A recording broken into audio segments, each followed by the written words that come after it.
प्रशांत किशोर की बांकीपुर उपचुनाव में लगातार बढ़त देख भारतीय जनता पार्टी के कई नेताओं की नींदें उड़ी होंगी, क्योंकि बांकीपुर जैसी शहरी सीट पर अगर वे जीत जाते हैं तो ये मैसेज जाएगा कि कम से कम कुछ वोटर अब सिर्फ जाति नहीं बल्कि उम्मीदवार की छवि, मुद्दे, रोजगार, प्रवास, शिक्षा, प्रशासन और नया विकल्प देखकर वोट दे रहे हैं।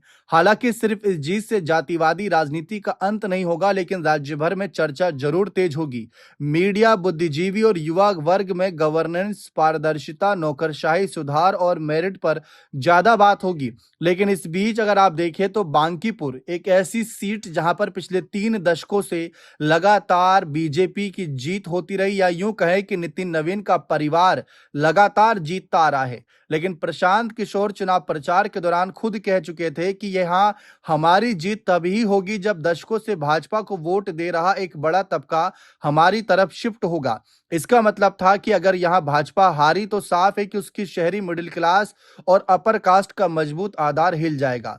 और अब जो दिन भर यहां पर चर्चा हुई नतीजों को लेकर, यहां पर लगातार आंकड़े सामने आए, उसमें प्रशांत किशोर ने सुबह से लेकर दिन तक लगातार बढ़त बनाए रखी। एक बार भी नहीं लगा कि यहां पर बीजेपी के नीरज कुमार कभी यहां पर इनको पछाड़ेंगे। दूसरी तरफ अगर आप देखें, मतलब ये वही सीट मानी गई जिसमें लालू यादव की पार्टी ने भी पूरी ताकत झोंकी, लेकिन यहां पर बीजेपी प्रत्याशी को हरा नहीं सकी। लेकिन प्रशांत किशोर ऐसा खेल कर रहे हैं। दूसरी तरफ अगर आप देखें तो प्रशांत किशोर ने यहां पर सबसे बड़ा मुद्दा जो उठाया कि अगर जीतते हैं तो वह साफ तौर पर कहे कि चुनाव सम्राट चौधरी के नाम पर जनमत संग्रह है।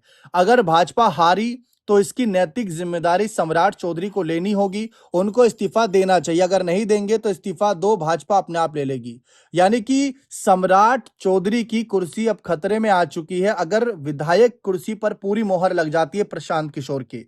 देखिए, प्रशांत किशोर की लीड पूरा देश देख रहा है, लेकिन सम्राट चौधरी के खिलाफ जो बनाया माहौल था प्रशांत किशोर के द्वारा, वो क्लियर कट संदेश था कि चुनाव 2025 का नीतीश के चेहरे पर लड़ा। नीतीश मुख्यमंत्री बने, 25 से 30 नीतीश का नारा था। फिर सम्राट चौधरी कुर्सी पर आते हैं। सम्राट चौधरी जब कुर्सी पर आए तो अब जो चुनाव हो रहा है, अब जो जनमत आना चाहिए उनके चेहरे पर आना चाहिए।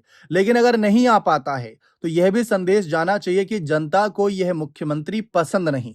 यानी प्रशांत ने इस चुनाव को कुछ इस तरीके से सांचे में ढाला कि अगर वो जीते तो उनकी जीत तो होगी ही होगी, लेकिन सम्राट चौधरी को कुर्सी से इस्तीफा देना चाहिए। ये भी मांग उन्होंने पुरजोर तरीके से उठाई, इसकी चर्चा भी खूब हो रही है। लेकिन क्या अब सम्राट चौधरी इस्तीफा देंगे? देखिए, जब तक ये आंकड़े जो शुरुआती सामने आए अगर नतीजों में नहीं तब्दील होते तब तक कुछ भी कहना बहुत मुश्किल है। लेकिन जो अलग अलग वोटों के राउंड की गिनती सामने आई उसमें लगातार प्रशांत किशोर आगे रहे, और प्रशांत किशोर के समर्थक तो एक तरीके से जीत के जश्न के मूड में भी नजर आ रहे हैं।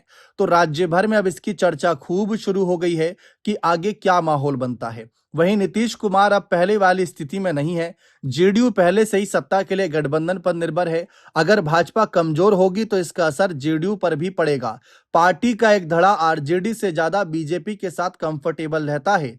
प्रशांत के उभार से जेडीयू के कुछ असंतुष्ट नेता आकर्षित हो सकते हैं। मतलब कुल मिलाकर ये चुनाव एक ऐसा चुनाव बनने वाला है जिससे आप लोगों को लग रहा होगा कि एनडीए सरकार तो पूर्ण बहुमत के साथ है, वहां क्या ही दिक्कत होगी। तो दिक्कत कहां से शुरू हो सकती है आप इसी बात से अंदाजा लगा सकते हैं। क्या लगता है, बिहार में क्या समीकरण बदलेगा?